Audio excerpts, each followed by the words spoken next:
Imagine a woman sitting alone in a small room holding a single cassette tape. Outside that room, the most powerful man in the country is being celebrated. Crowds are cheering his name. Newspapers are printing his photograph. Governments are shaking his hand. And she sits there, quietly, completely, still. And she smiles, not because she has won yet, but because she knows something that nobody else in the world knows. She knows what he said when the lights were off. She knows what he confessed when he thought no one was listening. She knows the exact moment when the most powerful man in the room became the most vulnerable man alive. And she has been sitting with that knowledge for 35 years. Ladies and gentlemen, today we are not talking about fiction. We are not talking about a screenplay or a novel. We are talking about one of the oldest, most repeated, and most deliberately ignored truths in the history of human power. The truth that no fortress is truly sealed. The truth that no confession truly disappears. And the truth that the most dangerous person in any room is never the one holding the weapon. It is the one who has been quietly, patiently, and purposefully waiting for the right moment to use what they already have. Welcome to a story about power, betrayal, silence, and the kind of justice that does not arrive on schedule, but always, without exception, arrives. Power is one of the most intoxicating forces known to human experience. It reshapes the way a person walks, speaks, thinks, and ultimately, the way they trust. Those who sit at the highest levels of authority, generals, presidents, party leaders, institutional heads, spend their public lives surrounded by walls. Walls of protocol, walls of security, walls of carefully managed image and reputation. Every word they speak in public is filtered. Every appearance is staged. Every handshake is calculated. They become, over time, masters of the controlled environment. But here lies the great paradox of power. The higher a person climbs, the more desperately they need a space where none of that control exists. They need a place to exhale, a place where the uniform comes off, the title dissolves, and the human being underneath is allowed to surface. That place is almost always found in intimacy, in private relationships, in the company of someone they believe is completely loyal, completely harmless, or completely without power of their own. And this is precisely where the armor cracks. History has shown us repeatedly that the most sensitive confessions, the most damaging admissions, the most unguarded moments of truth have never come from press conferences or courtrooms. They have come from bedrooms, from late-night conversations, from whispered words spoken to someone a powerful man thought he owned. Vulnerability is not a weakness that visits only the weak. It visits everyone. And when it visits the powerful, the consequences of being caught unguarded can echo for decades in a world that celebrates speed, fast justice, instant exposure, viral accountability. Patience is deeply misunderstood. It is mistaken for passivity. It is confused with forgiveness. It is sometimes even mislabeled as cowardice. But patience, when carried with intention and purpose, is perhaps the most lethal weapon a wronged person can possess. Consider what patience actually requires. It requires the ability to feel the full weight of injustice every single day and choose not to act impulsively.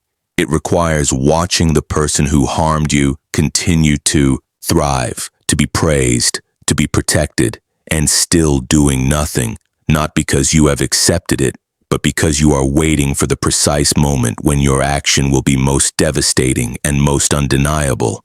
That takes a level of emotional discipline that most human beings are simply not capable of sustaining.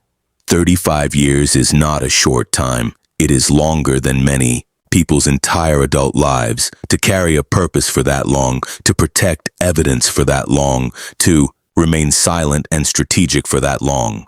That is not patience born of weakness. That is patience born of absolute certainty. Certainty that the moment will come. Certainty that truth has a longer lifespan than power. certainty that those who believe they have escaped accountability have only delayed their reckoning. The weapon of patience is also unique because it cannot be defended against. A powerful person can silence a journalist today, imprison an activist tomorrow, and discredit a witness next week. But they cannot stop time. They cannot prevent the future from arriving. And in the future, circumstances change, regimes fall, protectors die, and the carefully built walls of impunity begin to crumble. Patience waits for exactly that moment. Throughout recorded history, women have occupied a peculiar and deeply painful position in relation to power. They have been close enough to see everything, every decision, every contradiction, every crime, yet systematically denied the standing to speak about what they witnessed. They were the confidants, the companions, the decorative figures placed beside powerful men at dinners and ceremonies. They heard the conversations that were never meant to be heard. They observed the behaviors that never appeared in official records. They absorbed the private faces of public men, the cruelty behind the charm, the cowardice behind the authority, the corruption behind the ideology. And when they tried to speak, the machinery of power moved swiftly and efficiently to erase them. They were called unstable. They were called jealous. They were called liars motivated by bitterness or personal gain. The institutions that should have protected them were built by and for the very men they were accusing. Courts, media, government offices, all of these structures were designed to preserve the reputations of powerful men, not to hear the testimonies of the women those men had used and discarded. So many disappeared into silence, not willingly, but because silence was the only option that allowed them to survive. But survival itself is a form of resistance, and some of these women, rather than surrendering entirely, chose to carry what they knew with extraordinary care, protecting their evidence and their truth across years, across political changes, across entire historical eras, waiting for a world that might finally be willing to listen. A secret is never truly weightless. From the moment it is born, in a whispered confession, in an unguarded admission, in a moment of intimacy that was never meant to become evidence, it begins to press down on everyone who carries it. But the weight is never distributed equally. The powerful man who spoke those words returns to his life, his position, his routines, his protections. The secret may trouble him occasionally, may surface in quiet moments of anxiety, but the machinery of his power works constantly to suppress it, to distance him from it, to ensure that it never reaches the light. The person who received that confession carries something entirely different.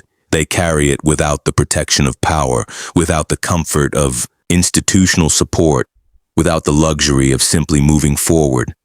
Every day becomes a negotiation between what they know and what they are permitted to say. They watch the world, operate on a false version of reality, a version in which the man they know is celebrated, respected, and considered trustworthy. They read his name in newspapers. They see his face on screens. They hear people speak admiringly of his leadership and his legacy, and underneath all of that public performance, they hold the truth like a stone in their chest. Over time, that stone does not get lighter. It becomes more defined, more certain, more absolute. The secret does not fade with years. It sharpens. And the person carrying it becomes, over decades, something formidable. A keeper of truth in a world built on lies, waiting for the moment that stone can finally be put down. The distinction between justice and revenge is one of the oldest and most unresolved debates in human moral philosophy.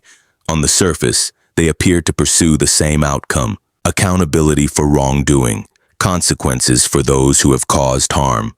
But the motivations, the methods, and the moral weight attached to each are vastly different, and understanding that difference is essential to understanding stories like this one. Justice, in its ideal form, is impersonal. It operates through systems, through evidence, through due process, through principles that exist independently of individual pain. It is supposed to be blind, meaning it serves truth rather than emotion. Revenge, by contrast, is deeply personal. It is born from wound, from humiliation, from the specific experience of a specific person who was wronged in a specific way and never received acknowledgement or remedy. Revenge does not pretend to be impartial. It does not seek to serve a principle. It seeks to restore in some form the balance that was violently disrupted. Now here is the deeply uncomfortable question that stories of delayed reckoning force us to confront. What happens when the systems of justice consistently fail? What happens when courts are compromised, when institutions are corrupted, when the very mechanisms designed to deliver accountability are controlled by the people who need to be held accountable? In those circumstances, the line between justice and revenge does not just blur, it collapses entirely, and the individual, left with no institutional recourse, is forced to become their own instrument of reckoning. Whether that is morally justified remains a question without a clean answer. But it is a question that power, through its own corruption, inevitably creates. There is a particular species of dangerous thinking that power produces in those who hold it long enough, the belief that they are simply beyond reach. This belief does not arrive suddenly. It builds gradually, fed by years of watching consequences apply to everyone else while somehow never landing on them. Each time an accusation is suppressed, each time a witness is silenced, each time an investigation is quietly buried, the untouchable person receives the same message. You are protected. The rules do not apply to you. You have moved beyond the jurisdiction of ordinary accountability, and this belief, once fully formed, becomes the source of their greatest vulnerability, because it causes them to stop being careful. It causes them to speak freely in rooms they should treat as dangerous. It causes them to make confessions they would never have made if they still feared consequences. It causes them to underestimate the people around them, particularly those they consider powerless. History's graveyard of fallen powerful figures is filled with men and women who were destroyed not by their enemies, not by opposing armies, not by political rivals with equal power, but by someone they considered beneath their concern, a secretary, a former companion, a person they dismissed, discarded, and forgot, because the untouchable, in their certainty of safety, always forgets one fundamental truth about human nature. The people you wrong do not forget you. They may go quiet, they may disappear from view, but they are still there, still carrying what they know.